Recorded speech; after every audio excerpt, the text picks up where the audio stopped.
Salutations and welcome to Shauna's Kitchen, where every day is a new day, and today is chewy spiced pumpkin cookies. To do this, we are going to need 11 main ingredients, and I have 5 additional add-ins that you can choose and do your own adventure, just like back in school when you had those books that was a choose your own adventure. We're going to do this in 6 steps today. So I'm going to go ahead and tell you what ingredients you're going to need, and then we're going to get started. So you're going to, first of all, need allspice and some regular granulated sugar.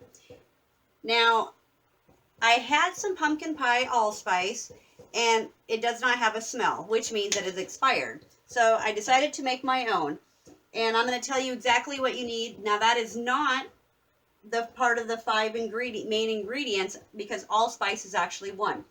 But in order to make my own allspice, what I've done is I took 2.5 teaspoons of ground cinnamon and 1.5 teaspoons of ground ginger, as well as 1/2 teaspoon each of my ground clove, ground nutmeg, and ground turmeric. Now, if any of you have followed any of my other episodes and videos, you know I'm into the ground turmeric and the raw honey mix. It has helped me out a lot with my health. Most pumpkin pie spice has 4 ingredients. However, I add the turmeric for the number 5. You can choose to do it either way, or you can just buy your own. So, number 1 ingredient was our pumpkin pie spice. Second ingredient I mentioned was the granulated sugar. And then we're going to need some brown butter, which I'm going to be browning up here. It is already in the pan. And that is simply cooking it on a medium heat. And I'll show you what that looks like when it's ready. So that's 3. And then we're also going to need raw honey, dark brown sugar, salt, flour, baking soda, baking powder, vanilla extract, which my grandma made for me, and pumpkin pie spice. And those are your main ingredients. The additional add-ins that I'm going to be using, because I'm making different versions for the holiday, is I will be adding some peanut butter. I will make some that are just plain with none, just the main 11. And then I'll add in peanut butter in some. I have some semi-sweet chocolate chips for others. My son really likes butterscotch chips, so I actually have a few of those. So I'm going to make 3 or 4 cookies that are just the butterscotch. I have chopped pecans that I've already chopped up, as well as sweet dried cranberries, which is basically a Crayson. And I also have some of my oatmeal that I pulled out of my, my pantry that, as you can see, has been sealed. So those are the additional 5 add-ins. Now, the first thing that you're going to want to do is you're going to make your cookies little sprinkle. It's the pumpkin pie sprinkle, which is going to be 4 heaping tablespoons, basically, of granulated sugar and 2 teaspoons of your pumpkin pie spice. And what I've done is I went through and I took my sieve, and I went ahead and sifted these ingredients twice and took out the little bigger particles that did not go through on their own. I did not squish intently because I wasn't trying to pry them through. So, and anything else that didn't go through easily, I discarded. And then I just whisked it up, and it looks like this. So now we've already done a step, and we've done this. The next step is going to be to prepare our brown butter.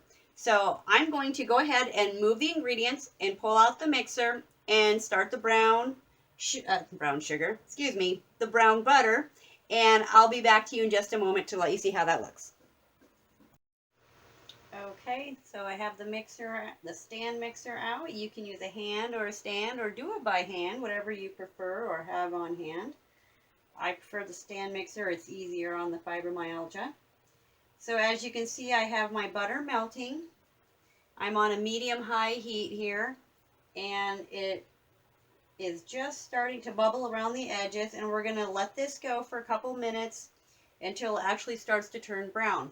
And at which point I'm going to turn off the stove and just let it cool it will continue to brown just a little bit on its own while we get the rest of the ingredients together and it is cooling. So we're going to be putting our wet ingredients first into the stand mixer. So again, this is 2 sticks of butter that I'm melting and we are going to be browning. So I will let you see when this butter is ready. Alright, so here you can see it's bubbling up really good. It's starting to change colors. It still has a little bit of the whiter or translucent color to it, but it is cooking up nicely and browning up. So I have my baking sheet out with a piece of parchment paper on it already so that when we're ready to drop the cookies on, it'll be prepared. All right, this is looking brown enough. I'm going to go ahead and turn that off. We're going to set that off to the side now to cool. And now we just finished another step. So the next thing we're going to do is give that a moment to cool. I'm going to go ahead and set this so you can see it better. And we are going to get started on our wet and dry ingredients. All right, we're ready to get started on our next step. So we're going to put our oven on 350. Always make sure there's nothing in there. And then I turn my light on so I know I've double checked and I'm ready to go. All right, that's 55. There we go, 350. So the next thing we're going to do is we're going to get ready to get our ingredients into our stand mixer. First thing you're going to need is 1 1/4 cup of packed brown sugar. Now you might notice this colored container back here. That's actually my brown sugar. Look at that beautiful brown sugar. Made it myself. And there's a link below so you can too. All right, so now that we have our 1 1/4 cup of packed brown sugar, we're going to add in a 1/2 cup of granulated sugar, as well as our butter, our brown butter. It's all right if it's still a little bit warm. It's going to be okay. All right, set that aside. Excuse me. And then the next thing we're going to add in our 1/8 cup of honey. I'm using raw honey. Beautiful. All right. Scrape that right onto the mixing dish. All right. Next up is shake up my vanilla that my grandma Gigi made. All right. So now when you make vanilla, you have to let it sit at least 6 months or more. We're going to add in 2, 3 teaspoons of vanilla. I love me some vanilla. And then the next ingredient is going to be our pumpkin puree. Now, whether you have thick or thin pumpkin puree is going to depend on what you're going to want to do. I know for a fact that I made this myself, and it's kind of thick. Oops, excuse me. So you're going to use anywhere from 2/3 to 1 cup. Now, if it's thicker, you're actually going to use the 1 cup. If it's thinner, then you're going to use a 2/3 cup. As you can see, my pumpkin puree is pretty thick, and I like it that way. When I make my pumpkin puree, I mix pumpkin and butternut squash, or an acorn squash, something that has a nice orange color, because most people don't actually realize that there is squash in pumpkin puree when you buy it at the store. But it's true. So it makes a nicer color too, because regular pumpkin needs a little bit more color added. It's a little bit lighter than butternut squash. Which, if you watched my dog treat one, when I cooked down my pumpkin and my squash. I actually showed how to make that. All right. So now, let's go one more little scrape with the actual spatula. All right, so I have my cup of puree, pumpkin puree.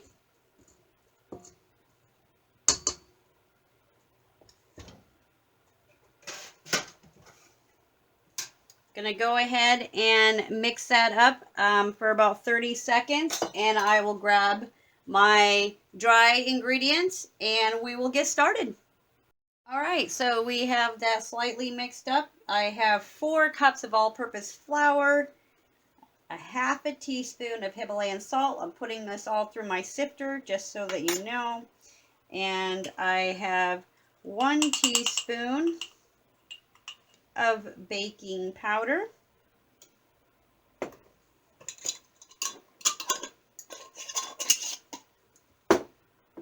And 2 teaspoons of baking soda.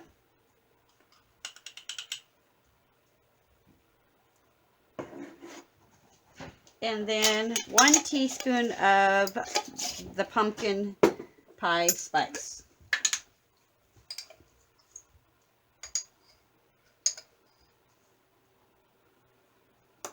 All right. I'm just going to go ahead and sift that right into the flour.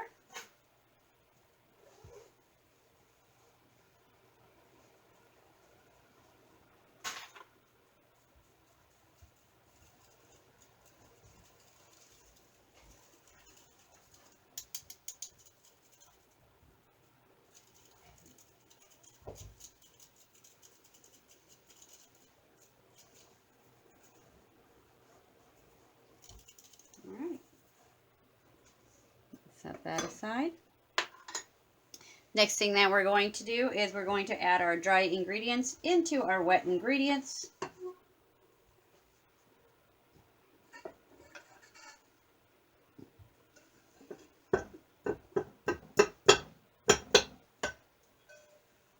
All right.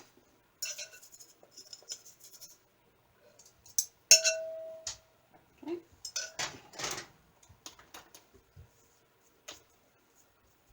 All right, I'm going to mix that up and I'll get right back to you.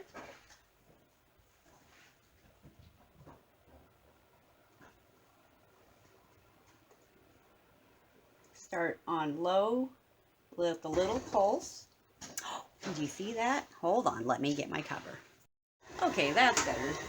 Always use your cover if you have one. Don't take the easy way out like I just tried. There's a reason we got this. Okay, so here's what we have. There's our dough. It's sticky. Oops. However, it does stand up for the most part for a moment. So I'm actually just using my bell and baller. I started in the corners here, as you can see. This is our 11 ingredient. No add-ins so far. All right, so we're going to go ahead.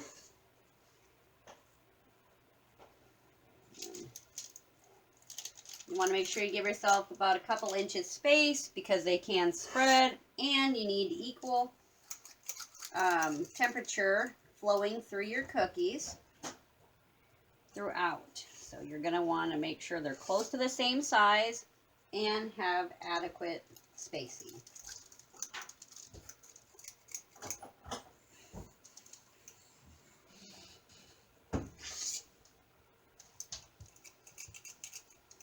Now, if your dough gets too soft, you can always put it into the refrigerator.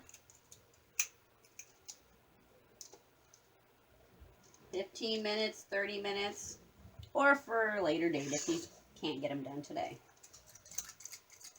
Or on the same day. All right, so we're going to do one more. And these are our plain so far, once again. Now that I have this set up, what I'm going to do, I'm going to set that back under. I'll take that out in just a moment.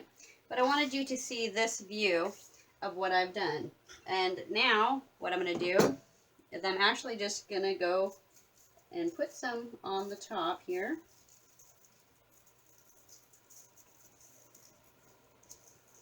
Remember, this is what we made in the beginning. It is the sugar with the allspice mix. Now you could just roll these in that if you wanted to. I'm just going to put it on the top.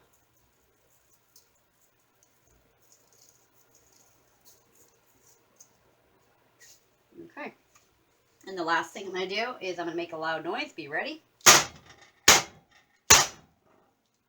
And then I will do that again when they come out of the oven. My oven is preheated.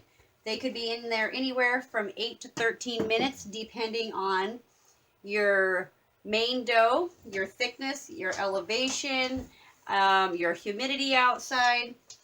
Today it's windy, rainy, so we'll see how that goes. I know it's not quite bread, however, it does make a difference.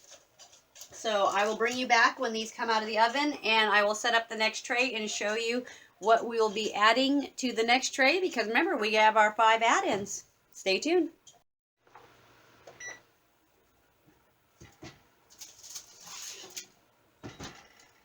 All right, last of the cookies are out. So with this batch, we ended up with 3.5 dozen cookies. And I did them a variety of different ways with our add-ins. I'm going to go back. I have enough of my pumpkin puree. I'm going to go make another batch. And in the second batch, I'll be using peanut butter and oatmeal with my variations here. However, here I did just the original 11 ingredients. And then I did some with butterscotch, some with just semi-sweet chocolate chips, some with butterscotch and semi-sweet chocolate chips, as well as white chocolate plain, and then white chocolate with roasted pecans, white chocolate roasted pecan and our craisins, as well as just pecans, as well as just pecans and craisins. So I have about 10 different varieties going on over here. I'm going to do the other batch and I'll have another 10 varieties going on. So with just 2 batches, we're going to have 7 dozen cookies with at least 10 to 20 variations. So this is a really versatile. I think I am going to go with a, I want pecan and craisin. Let's see. Oh yeah, breaks apart nicely. Wanted to make sure I wasn't gonna crumble on me. Nice little break in between. It's got a nice little texture.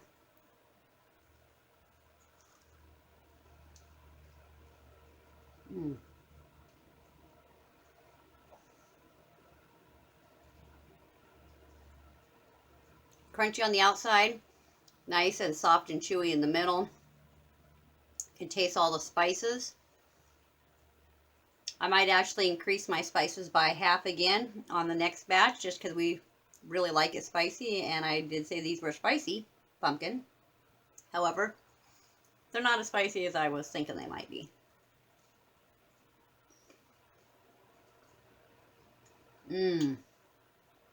Wonderful. Enjoy.